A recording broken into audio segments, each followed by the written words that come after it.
सुप्रभात प्यारे विद्यार्थियों, संस्कृत पूजा में एक बार फिर से आपका स्वागत है।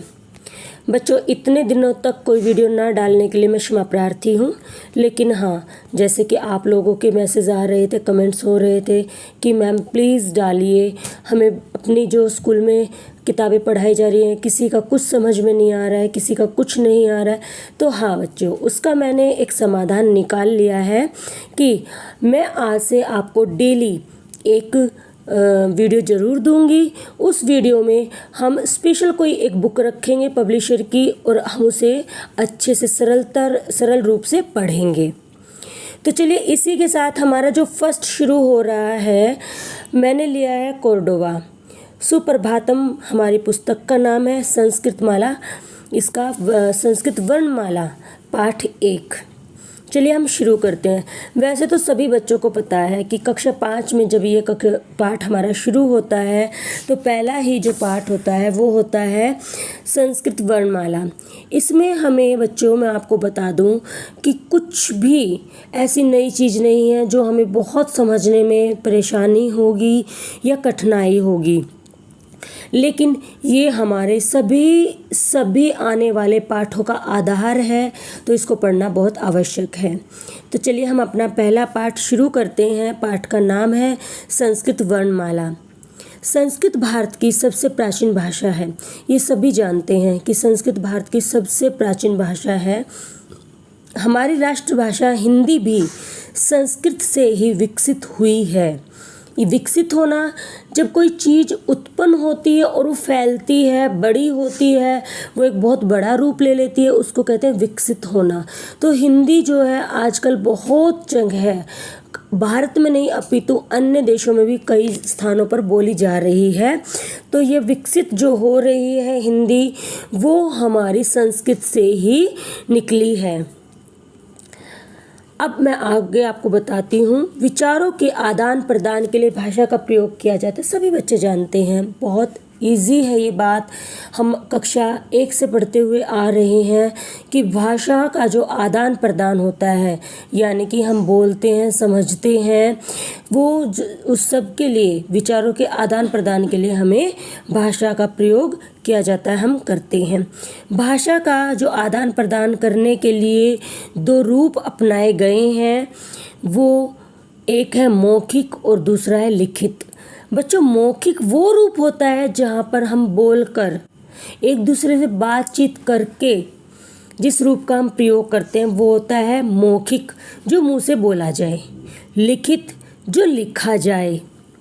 जैसे लिख करके हम पत्र के द्वारा, किसी संदेश के द्वारा, आजकल आप लोग व्हाट्सएप पे, टेलीग्राम पे, बहुत से ऐसे और साधन हैं जिनके द्वारा आप लिख करके अपनी बातें एक दूसरे से करते हैं वो। अब देखिए वर्ण क्या होता है। भाषा की वह सबसे छोटी ध्वनि जिसके आगे टुकड़े ना हो सके, जो बिल्कुल छोटी हो, उसे वर्ण कहते हैं। देखिए, भाषा की सबसे छोटी ध्वनि को वर्ण कहते हैं। सही क्रम में लिखे गए वर्णों के समूह को वर्णमाला कहते हैं। संस्कृत भाषा में 3 प्रकार के वर्ण हैं: स्वर, व्यंजन, अयोगवाह। बच्चों, यहाँ तक हमने पढ़ा कि संस्कृत भाषा में, इस पुस्तक में संस्कृत भाषा में 3 जो है वर्ण बताए गए हैं: स्वर, व्यंजन, अयोगवाह। बच्चों, यहाँ पर मैं आपसे स्पेशल किसी और ज्ञान की बात ना करते हुए केवल और केवल जो पुस्तक में हमें बताया गया, पाठ में हमें बताया गया है, उसके विषय में हम बात करेंगे। तो यहाँ पर हमारे इस चैप्टर में हमें बताया गया है कि जो हमारे वर्ण हैं वो 3 हैं: स्वर, व्यंजन, अयोगवाह। ठीक है, तो हमें यहाँ पर ये समझना है कि स्वर क्या है, व्यंजन क्या है और अयोगवाह क्या है। बात करेंगे सबसे पहले स्वर की। बच्चे, स्वर में सबसे पहले आप देखेंगे जिन वर्णों को बोलने के लिए दूसरे वर्णों की सहायता न लेनी पड़े, उन्हें स्वर कहते हैं। अर्थात हम ये भी कह सकते हैं जो स्वतंत्र हो। बच्चे, स्वरों को बोलने के लिए किसी की सहायता की आवश्यकता नहीं होती। स्वरों की संख्या 13 होती है। स्वरों की संख्या 13 होती है, जिन्हें 3 भागों में बांटा गया है। ठीक है, अब हम बात करेंगे स्वरों के 3 भागों की, कि स्वरों के 3 भाग कौन कौन से होते हैं। पहला हर्ष स्वर, दूसरा है दीर्घ स्वर, तीसरा संयुक्त स्वर। आप लोगों ने यहाँ पर देखा कि स्वरों के 3 रूप हैं, हर्ष स्वर, दीर्घ स्वर और संयुक्त स्वर। अब हम आगे चलेंगे। आपको हर्ष क्या होता है? हर्ष यानी कि बिल्कुल शॉर्ट, छोटा, दीर्घ यानी कि बड़ा, संयुक्त यानी कि उससे मिलाकर के जो बन जाएं, दोनों को मिलाकर के। वो दोनों को मिलाकर के कैसे बनेंगे ये भी मैं आपको बताऊंगी और बहुत अच्छे से समझाऊंगी भी। हर्ष आप यहाँ पर समझने की कोशिश कीजिए। देखिए, हर्ष स्वर में ए है और दीर्घ में आ है, हर्ष में ई है, दीर्घ में ई है, हर्ष में ऊ, दीर्घ में ऊ, री, री, री। संस्कृत में बच्चे आप देखेंगे, वैदिक संस्कृत की बात करें तो हमें री का प्रयोग बहुत देखने को मिलता है। संयुक्त स्वर, अगर हम बात करें संयुक्त स्वर की तो मैं आपको बताती हूँ ए। अब आप कहेंगे मैम ये संयुक्त स्वर कहाँ से आया? तो बच्चे ए जो है हमारा, आप समझिए ए और जब हम ई को मिलाते हैं तो हमें प्राप्त होता है ए। ठीक है, और जब हम ए और ऊ को मिलाते हैं, ठीक है, तो हमें प्राप्त होता है ओ। तो ये दोनों जो हैं हमें प्राप्त हुए हैं स्वर, हमारे स्वरों के मेल से।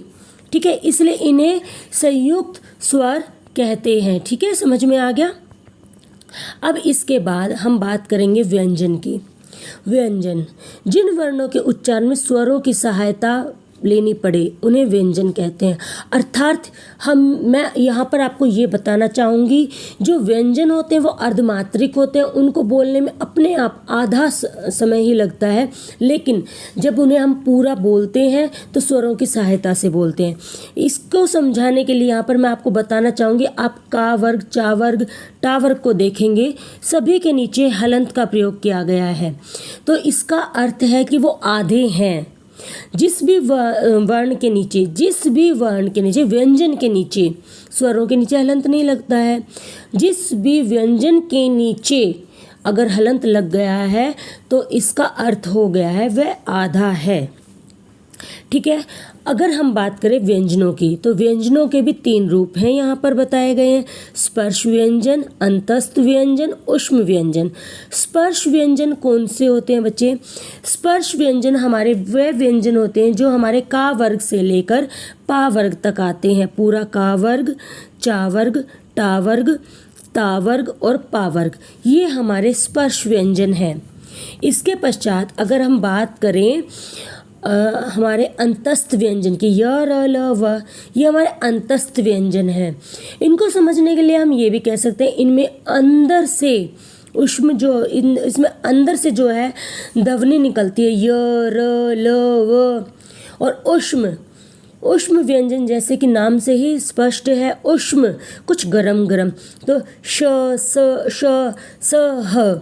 इनमें देखिए, अगर आप अपने मुंह के आगे हाथ लगाएंगे तो आपको गरम ध्वनि का स्पर्श होगा हाथों पर, अंदर से गरम ध्वनि निकलेगी, ऊष्म व्यंजन होगा।